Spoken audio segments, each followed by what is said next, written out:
Hi guys, I'm Sam. I'm a first year med student attending med school in Australia, and you're watching From Ed to Med.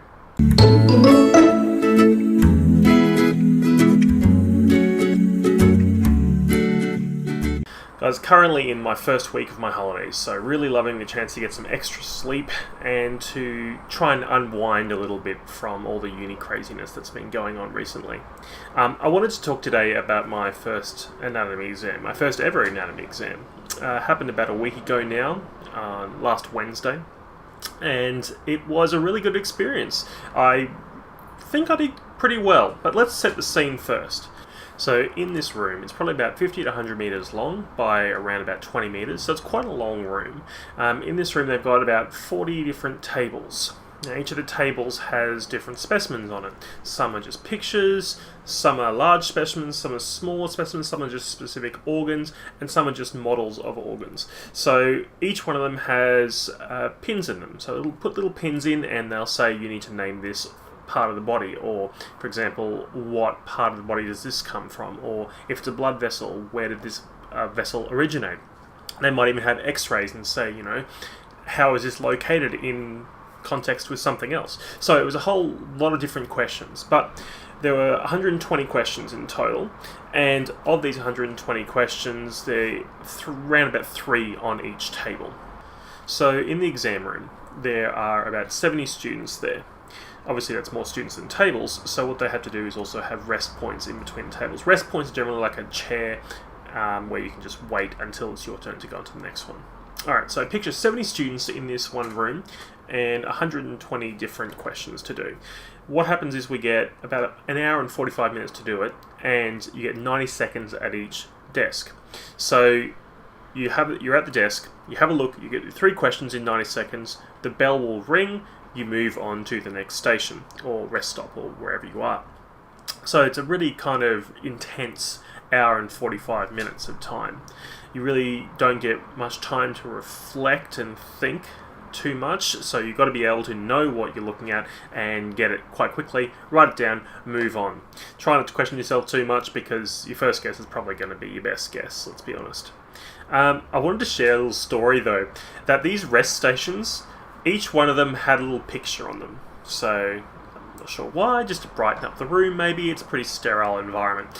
These desks, or the chairs that they were, had little pictures on them. And so these pictures were of relaxing things. So things like tropical islands, maybe fish in an aquarium, could be artworks like Van Gogh's Starry Night, some really kind of relaxing things as you go along. So you're going along between your stations. Station 1, have a look at these things, write it down, yep, I'm good, I'm going well. Move on to the next one, it's a rest stop, happy little island, awesome, yay, I feel relaxed, bing, move on to the next one. And then so on, so on. Now, all of these were relaxing little pictures, right? Except for one.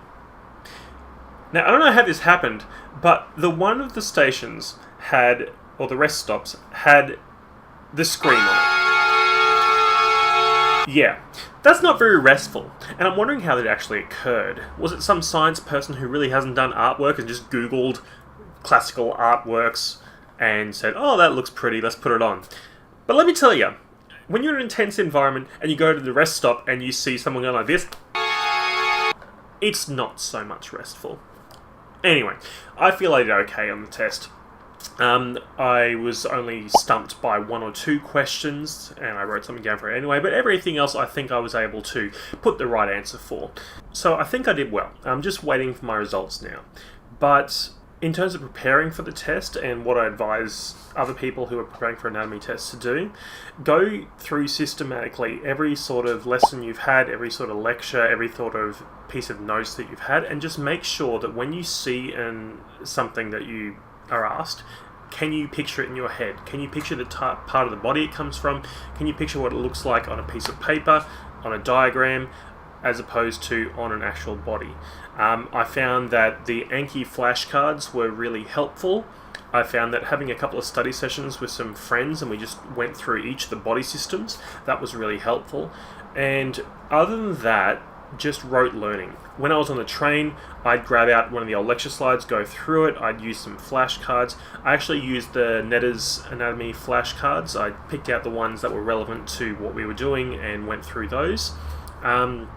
More than the actual knowing the names of things, though, know how they function. So in terms of muscles, do they flex, do they extend, do they rotate, inversion, eversion, that sort of thing. Where in the body are they? What other systems do they interact with? So try and go beyond actually knowing just the names of the parts of the body. Go into what the function is, and that'll actually help you when you get to physiology and all the rest of it too. In terms of what not to do for preparation, let me give you one piece of advice. In the morning, the first thing I listened to was a YouTube clip shared to me by a friend. It was of a brass band in a New York City subway doing Funky Town. That sound was in my head the entire time we did the test. So in between stations, it was just like do do do do do do do do do do do do do do do do do do over and over and over. So whatever you do on the morning of the test, just make sure the first song you listen to is something that you can have in your head for 2 hours. So I'd love to hear your experiences of any anatomy tests you've done, or things that you think are really helpful in studying for anatomy. So let me know in the comments below.